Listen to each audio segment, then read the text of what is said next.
A man slides a folder across a table. Inside is a number, $3 million. I have 65,000. And I told him not to open that folder. I was wrong and I was also right, both at the same time. Stay with me on this one. This is a climb from $65,000 to a company worth $500 million. Every step of it happened to me. And I'm the one who's going to tell you what almost killed it at every single level. Because the version of this story where nothing goes wrong isn't the real one. It's just the one people post. Level 1. The search. I'm 33. I've spent 4 months reading profit and loss statements instead of sleeping. I find a laundry service company. 90 employees, commercial contract with hotels, $900,000 a year in what the industry calls seller's discretionary earnings, the real cash the owner actually pockets. Here's the number Marcus skipped. Businesses that size typically trade for 3 to 3.5 times that earnings figure. So the asking price lands around $3 million. He had 65,000. That gap is not a rounding error. That's the entire problem. I also found 40 other businesses that looked exactly this good on paper and weren't. One had a single client worth 60% of revenue on a contract expiring in 10 months. I walked. That cost me 6 weeks and a lawyer's invoice. And here's the stat nobody puts in the thumbnail.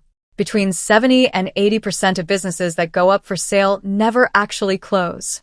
Most searchers quit somewhere around the 10th dead deal. Marcus almost did too. I watched him almost quit in month 3. Level 2. The financing. Banks can use a government-backed program called the SBA 7A to finance acquisitions like this, up to roughly $5 million. The SBA doesn't hand you a check. It guarantees par what the bank lends, which is what makes a bank willing to bet on a stranger with a plan. And that guarantee doesn't mean every industry or every buyer qualifies the same way. Lenders weigh your experience, your credit, and the specific business heavily. This isn't a guaranteed door. It's a door that opens for people who've done the homework Marcus did in level 1. The structure on my deal, the bank funded 75%. That's $2,250,000. The seller carried a note for 15%, $450,000, on full standby, meaning he couldn't touch a dollar of it for 2 years. And I had to bring the last 10% myself, $300,000. He had 65,000. He raised the other 235,000 from 2 people who'd worked with him before in exchange for a slice of the company. Read that stack again. 75, 15, 10. That's 100%. I've seen versions of this story online where the numbers don't even add up to 100. If someone's telling you this and the stack doesn't sum correctly, that's your first sign they don't actually understand the mechanism. They're just repeating it. Because I own more than 20% of the company, I signed a personal guarantee, unlimited, and because the equity in my house was there to take, the bank required a lien on it as part of the deal. Say that plainly. He had equity, so the bank took it as collateral. Not every buyer in every deal loses their house on the table. It depends on what else you own. But if you're bringing home equity into a deal like this, assume the bank will ask for it. That's not a footnote. That's the actual price of the folder. Level 3. Running it. My salary was $150,000 a year. The loan ate most of the cash before I ever saw it. The number that actually mattered was debt service coverage, the ratio between the cash the business generates and what it owes the bank each month. Lenders typically want that sitting around 1.15 to 1.25, depending on the bank and the industry. Drop under 1 and the loan payment starts coming out of money the business doesn't have. That ratio, not his title, is what determined whether he kept the house. I raised prices the old owner was too polite to raise. I let go of a client who'd paid 90 days late for 6 years. But raising prices wasn't the thing that almost broke us in month 2. It was payroll. I'd budgeted for the purchase price and completely underweight the cash sitting in receivables and inventory. For 2 weeks, I was calling the seller's old suppliers trying to stretch payment terms so I could make payroll before customer invoices actually cleared. That's working capital, and it kills more first-time buyers than the purchase price ever does. Buying the company is not the same as having enough cash to run it on day 1.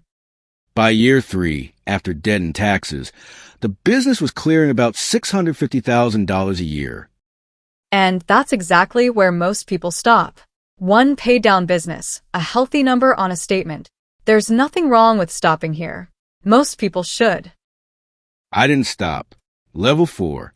I bought a second company, a commercial landscaping business, using the first one's cash flow as leverage. Then a third. Here's the mechanism, and it's real, but it's not magic. A single small business earning $900,000 a year sells for 3 to 3.5 times that number. In February 2026, Blackstone reportedly paid around $2.5 billion for a home services platform called Champions Group, about 18.5 times its earnings, according to Bloomberg's reporting. Apollo has backed a similar platform valued near $10 billion. So 3 businesses under one roof is suddenly worth 6 times more per dollar profit? No, and that's the part people get wrong. That jump doesn't come from 3 companies sharing an address. It comes from becoming something institutional buyers can actually underwrite: professional management, recurring revenue, real financial reporting, scale. And to be precise, the small business multiple is on sellers' discretionary earnings, which already includes an owner's salary. Platform deals are priced on EBITDA, a stricter number. They're not quite the same yardstick. The gap is real. It's just not as clean as combine 3, multiply by 6. One of the landscaping crews I bought lost its only foreman 2 months after closing. The man who actually knew every client's property. That's what almost erased that gap for us. Key person risk doesn't show up in a spreadsheet. Combining businesses only creates value if you can survive the months where nothing is actually combined yet and everything can still fall apart. Level 5. 6 companies. I built a management company above all of them. One team handling accounting, insurance, hiring. Each business pays a fee up to that parent. And once a company's original loan is paid down, you can refinance it, put new debt back on it, and pay that borrowed cash to yourself as a dividend, without selling anything. It's called a dividend recap. It lets you pull your original investment back out, sometimes several times over. The risk moves back onto the business. The cash moves to you. That's a genuinely powerful tool, and it is also exactly how over-leveraged roll-ups collapse when interest rates move against them. Use it carelessly, and you've just rebuilt the same fragile stack you started with, at a bigger size. Level 6. 15 companies. On paper, the equity is worth something north of $500 million. Here's the honest close, not the inspirational one. Roughly 10,000 Americans turn 65 every single day, and a meaningful share of them own a business, with no succession plan. Something like $10 trillion in business value is expected to change hands over the next decade. And 70 to 80% of businesses that try to sell during that window won't find a buyer at all. That's not a success story. That's a supply problem the entire industry is built on top of. Which is the only reason any of this worked. Marcus didn't win because he was smarter than everyone else with a spreadsheet. He won because he was one of the few people who showed up, could actually get financed, and was willing to keep the businesses running instead of stripping them for parts. Most of the people who could have done this didn't, and most of the businesses that needed a buyer never got one. I kept my word to the first seller. Some of the sellers after him, I didn't get to. That's the real ending. Not everyone in this story gets rescued. If you're going to try this climb, the folder isn't the hard part. Staying honest about the guarantee on your house, the ratio on your loan, and the people whose jobs depend on you getting it right, that's the actual hard part. Everything else is just the story people tell after it works out.